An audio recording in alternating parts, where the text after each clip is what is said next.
ప్రభుత్వం వచ్చి 6 నెలల్లో వచ్చిన పరిపాలన ఎలా ఉంది? బ్రహ్మాండంగా ఉండదు. అనుకున్న ఇయటం లేదుగా. ఎవరికి చెప్తా ఉండే ఒకటో రెండో చేశారు. 13 తిడుతూ ఉండరు, ఏం పర్వాలేదు. జనం ఏమి తిడుతూనే ఉండరు కదా, ఏమి ఇయటం లేదు. చెప్తానే ఉండరు, తిట్టేవాళ్ళు తిడతా ఉండరు. ఇస్తామని ఒకటో రెండో ఇచ్చారు, కొత్తమే చేతులు పైకి ఎత్తాడు.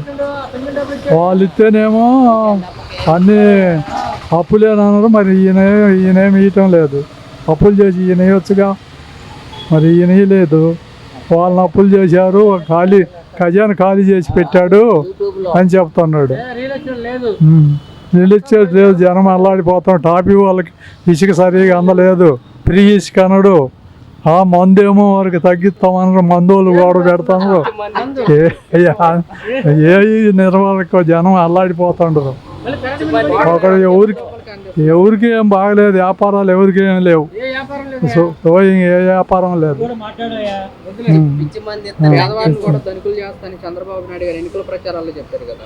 చెప్తారు, వాళ్ళ ప్రచారం వాళ్ళు జరుపుకోవాలిగా, చెప్తారు.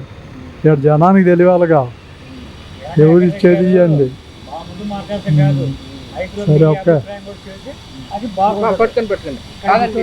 వైసీపీ వాళ్ళు అంటున్నమాట, ప్రభుత్వం వచ్చి 6 నెలలు అవుతున్న పథకాలు అమర్చట్లేదు, మా ప్రభుత్వం మనకు వచ్చినట్లయితే పథకాలు అమలు చేసే వాళ్ళు అంటారు. నిజమేనంటారా? నిజమే. వస్తే చేసే 100కి 100 రూపాయలు. వాళ్ళు వస్తే అన్నీ ఎరుకు టెక్క ఇచ్చి జనం అందరూ సంతోషించేవాళ్ళు, పాటలు పాడేవాళ్ళు. ఏమి ఇవ్వటం లేదు, ఒక పాట కూడా. వాళ్ళు చెప్పినవి అవి సూపర్ చిట్స్ అయిపోయింది, ఏమి లేదు.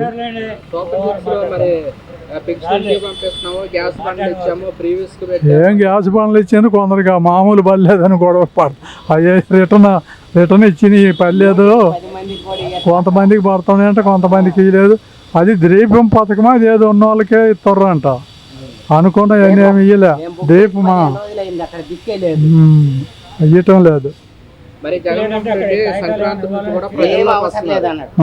వస్తాడు వచ్చి, మరి ఆయన ప్రతిపక్ష నాయకుడు కాబట్టి గెలిచిన సీట్ల కన్నా సమాధానం చెప్పాలిగా, అందుకని వస్తాడు. మళ్ళీ తిరుగుతాడు, మళ్ళీ ఆయన ముఖ్యమంత్రి మళ్ళీ అవుతాడు. అంత నమ్మకం అంటే ఆయన పథకాలు అన్ని అభివృద్ధి అన్నీ చేస్తాడు. దాని నమ్మకము, ఆయన మాట అంటే తప్పడు. ఈయన వాళ్ళ మాట ఒకటి చెప్పి ఒకటి చేయడు, చెప్పింది తప్పనిసరి చేస్తాడు. అది జగన్మోహన్ రెడ్డి గారు పథకాలు మొత్తం పెట్టి మొత్తం అవినీతి చేశారు, పథకాలు ఎవరికి అందించలేదు, వైసీపీ వాళ్ళకి అందించారు అంటున్నారు కదా.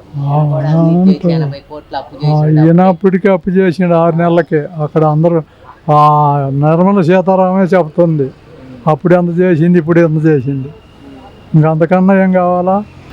మరి జరుగుతూ ఉంటాయి. ఇంకా ఎన్ని చెప్పాలంటే ప్రజల నిర్ణయం కదా.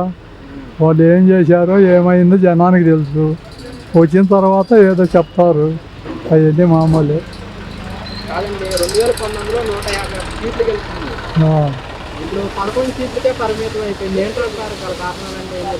పరిమితమైందంటే వాళ్ళ ఎత్తుగడలకి ఈయన అవుతుందని అనుకోలేదు. ఏదో తప్పు జరిగిపోయిందో జనాన్ని అందరికీ తెలుసు. లేకుంటే ఆయనే ముఖ్యమంత్రి. మరి ప్రజల్లోకి వెళ్తున్నారు, మరి వైసీపీ పార్టీ పుంజుకునే అవకాశం ఉంటుందంటారా 2029కి? అవకాశం అంటే ప్రజలు ఇస్తే ఇక ఆయన పథకాలు చేస్తారని గ్యారంటీగా ఉంటుంది.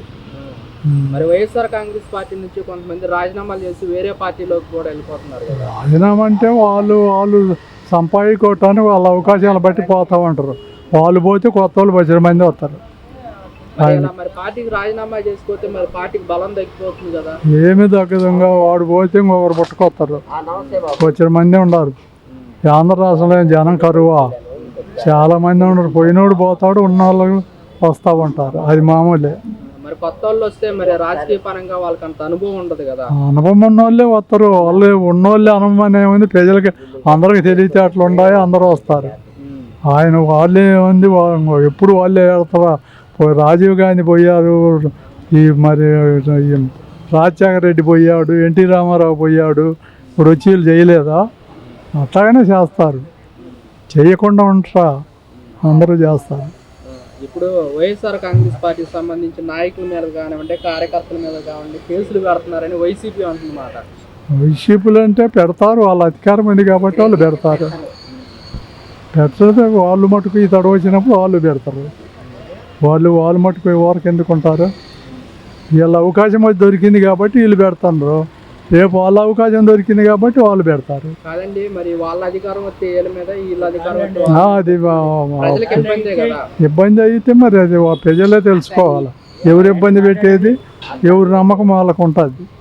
దానికేముంది.